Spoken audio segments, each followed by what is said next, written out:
उत्तराखंड की आशा कर्मचारी लंबे समय से अपने न्यूनतम मानदेय व न्यूनतम वेतन के लिए शासन प्रशासन व केंद्र सरकार को ज्ञापन के जरिए, दिल्ली जंतर मंतर में धरना प्रदर्शन के जरिए, देहरादून में धरना प्रदर्शन के जरिए लंबे समय से अवगत कराई जा रही है। लेकिन न तत्कालीन सरकार ने इन महिलाओं के बारे में सोचा, न वर्तमान सरकार ने इन महिलाओं के बारे में सोचा।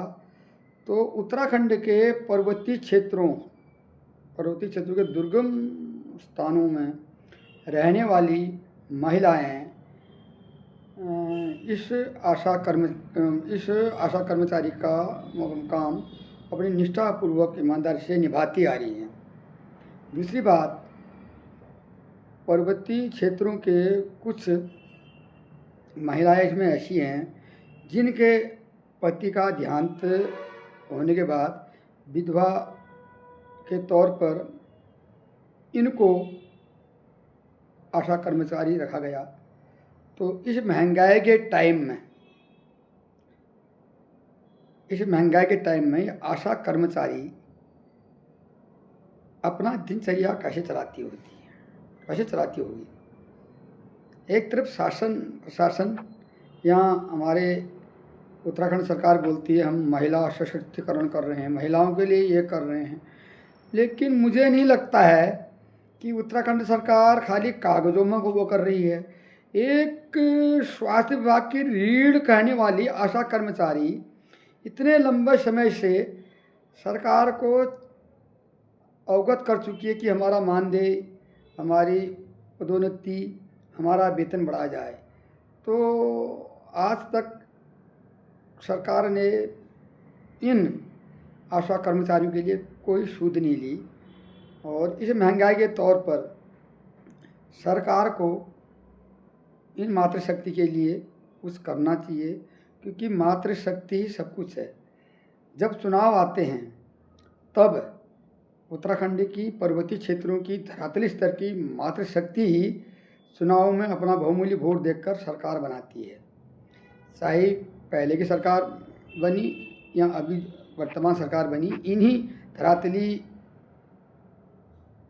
मातृशक्ति के द्वारा बनी। और इनमें सबसे योगदान आशा कर्मचारी और आंगनबाड़ी कर्मचारियों का रहता है।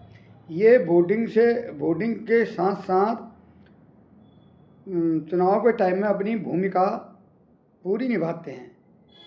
तो मेरा यही निवेदन है उत्तराखंड सरकार को और स्वास्थ्य विभाग को, इस बार इन आशा कर्मचारियों को कुछ न कुछ वेतन या मानदेय में बढ़ोतरी मिलना चाहिए, क्योंकि इस महंगाई में गरीब परिवार, उत्तराखंड के पर्वतीय क्षेत्र में तो गरीबी है ही, और जो कुछ महिलाएं विधवा हैं उनका मेन काम यही है। इसी काम से उन्हें अपने बच्चे पालने, घर बार देखना, अपना दिनचर्या चलाना है। तो मैं गुंजाइश करता हूँ कि सरकार को इन मातृशक्ति के लिए इस बार कुछ सोचें, ताकि ये भी अपना घर परिवार बना सकें। मैं इन आशा कर्मचारियों के समर्थन में हमेशा आवाज़ उठाता गया। आगे को भी मैं सरकार को यही कर रहा हूँ कि मैं जब तक मैं रहूँगा तब तक मैं इस मातृशक्ति के समर्थन में हमेशा खड़ा रहूँगा, क्योंकि उत्तराखंड देवभूमि अलग अलग राज्यों में रहने वालों के लिए नहीं है। उत्तराखंड देवभूमि इन पर्वतीय क्षेत्रों की महिलाओं के लिए है, जो एक छोटे से मानदेय मिलने के बावजूद भी अपना काम निष्ठा और ईमानदारी पूर्वक कर रहे हैं। तो ऐसी महिलाओं को मेरा बहुत बहुत धन्यवाद। मैं आपके साथ हमेशा सहयोग में खड़ा रहा, आगे को भी आपको सहयोग करूंगा। और मैं भारत सरकार को भी निवेदन करता हूं, उत्तराखंड सरकार को भी निवेदन करता हूं, तो उत्तराखंड राज्य की जितनी भी आशा कर्मचारी हैं उनका मानदेय या वेतन में कुछ पदोन्नति की जाए। इस महंगाई के दौर पर इन महिलाओं को अपने दिनचर्या चलाने में कभी कठिनाइयों का सामना करना पड़ रहा है। जय उत्तराखंड, जय देवभूमि।